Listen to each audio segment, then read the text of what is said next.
आप देख रहे हैं जॉन एक्सप्रेस में हूं आपके साथ नेहा मौर्य। अरावली सिर्फ पहाड़ों की एक श्रृंखला नहीं बल्कि उत्तर प्रदेश भारत की प्राकृतिक ढाल है।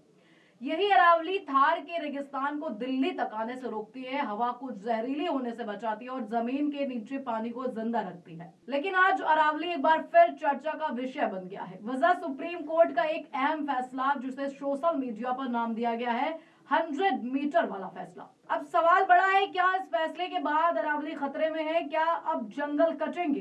क्या खनन और निर्माण को खुली छूट मिल जाएगी या फिर इस फैसले को गलत तरीके से समझा जा रहा है? तो चलिए समझते हैं सुप्रीम कोर्ट ने असल में क्या कहा। कोर्ट ने साफ शब्दों में कहा कि अरावली क्षेत्र में 100 मीटर से नीचे की पहाड़ियों को अपने आप वन विभाग नहीं माना जा सकता है। यानी कोई जमीन सिर्फ इसलिए जंगल नहीं कहलाएगी क्योंकि वह अरावली में स्थित है या उसकी ऊंचाई 100 मीटर से कम है। किसी जमीन का दर्जा तय होगा सरकारी रिकॉर्ड, अधिसूचनाओं और जमीन हकीकत के आधार पर। मतलब साफ है, यह फैसला ऊंचाई के पैमाने पर नहीं, कानूनी दस्तावेजों और रिकॉर्ड्स पर आधारित है। लेकिन यहीं से विवाद शुरू होता है। पर्यावरणविदों का कहना है कि इस फैसले से राज्य सरकार, स्थानीय प्रशासन को ज्यादा ताकत मिल जाती है। जो इलाके अब तक जंगल जैसा क्षेत्र माने जाते थे, उन्हें राजस्व भूमि या गैर वन क्षेत्र घोषित किया जा सकता है। जर यह है कि अगर रिकॉर्ड बदले गए या व्याख्या में ढील दी गई तो अरावली धीरे धीरे खोखली हो सकती है। लालच के चलते, और कहते हैं ना, मती मारी गई।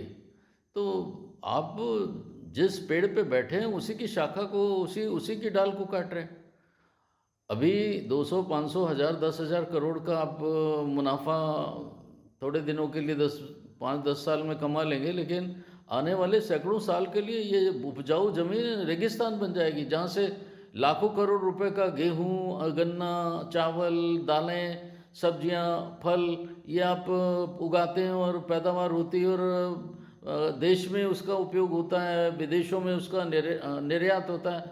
तो वो सारा नष्ट करने का पता नहीं कहाँ से कैसी मानसिकता है। बहुत ही दुर्भाग्यपूर्ण है, बहुत ज़्यादा दुर्भाग्यपूर्ण है। ये सारा जो है, ये अरावली की पर्वतमाला एक दीवार की तरह से रेगिस्तान की रेत को रोकती है और एक अच्छा इकोसिस्टम, पर्यावरण का मंडल पैदा करती है, जिससे यहाँ पर जो मानव जाति है, जीव जंतु हैं, वनस्पति हैं, जलाशय हैं, नदियाँ हैं, उन सबको बल मिलता है, भूगर्भ जल को बल मिलता है, रिचार्ज होता है।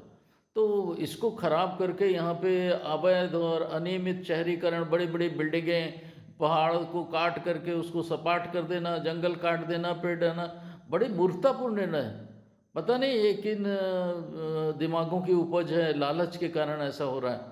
तो इसका सभी को मिलकर के विरोध करना चाहिए। एक दीर्घकालिक, एक प्रकार से ये आपदा अपने आप बुला रहे हैं, सेल्फ क्रिएटेड, सेल्फ डिस्ट्रक्टिव। कहते हैं ना, पेनी वाइज पाउंड फुलिश। थोड़े से लाभ के लिए आप अपना बहुत बड़ा नुकसान कर दे रहे हैं। तो मेरी सभी को सलाह है कि ये कार्य नहीं करना चाहिए और इसको किसी भी प्रकार से ये इनके इन प्रकार रोकना चाहिए।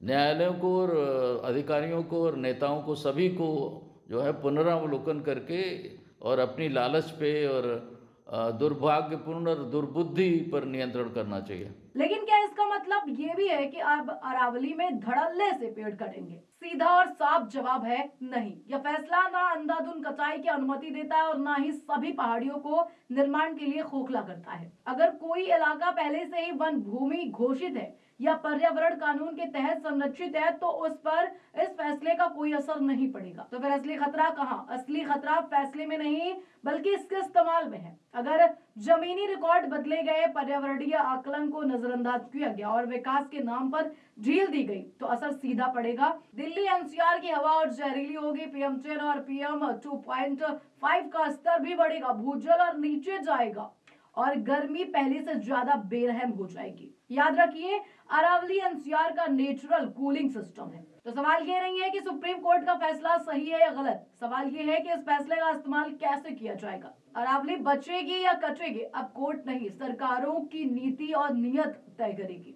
क्योंकि एक फैसला सिर्फ दरवाजा खोलता है, लेकिन उस दरवाजे से संरक्षण आएगा या विनाश, ये हम सब पर निर्भर करता है। तो ऐसे देश और दुनिया की बड़ी खबरें देखने के लिए जुड़े रहें जॉन एक्सप्रेस के साथ। धन्यवाद।